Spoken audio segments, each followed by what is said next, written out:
চট্টগ্রামে আবারও শুরু হয়েছে টানা বৃষ্টি। রাত থেকে বৃষ্টির দাপটে শহরের বিভিন্ন নিচু এলাকা জলমগ্ন হয়ে পড়েছে। রাস্তাঘাট পরিণত হয়েছে নদীতে। বিশেষ করে বাকলিয়া, চকবাজার, মোহরা, আগ্রাবাদ, পাহাড়তলী ও কাতালগঞ্জ এলাকায় জলাবদ্ধতার কারণে জনদুর্ভোগ চরমে উঠেছে। অনেক জায়গায় বাসিন্দারা ঘরবন্দি হয়ে পড়েছেন।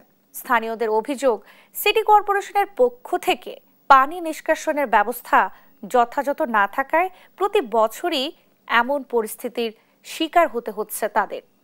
এদিকে আবহাওয়া অফিস জানিয়েছে আগামী 24 ঘন্টায় বৃষ্টিপাত অব্যাহত থাকতে পারে। পাহাড় ধসের আশঙ্কায় কিছু এলাকায় বাসিন্দাদের সরিয়ে নেয়ার প্রস্তুতিও চলছে।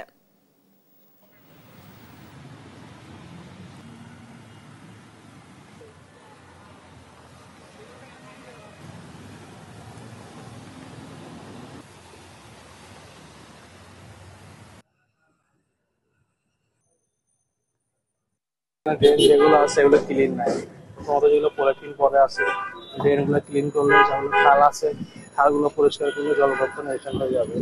গতদিন যে পরীক্ষা দিলাম তখন আমাদের হাঁটু পরিমাণ ছিল, আজকে তো একটু কমে গেছে। আবাসিক এলাকার প্রায় নালাগুলোতে দেখবেন আমরা নিজেরাই কিন্তু খুব সচেতন ভাবে আমরা পলিথিন, আপনার পলিথিনের ডাস্টগুলো, আবর্জনাগুলো করে নিক্ষেপ করছি। এটা কিন্তু এই কারণে আমি মনে করি বেসিক্যালি একজন সুনাগরিক হিসেবে আমাদের নিজেদেরকে সচেতন হতে হবে।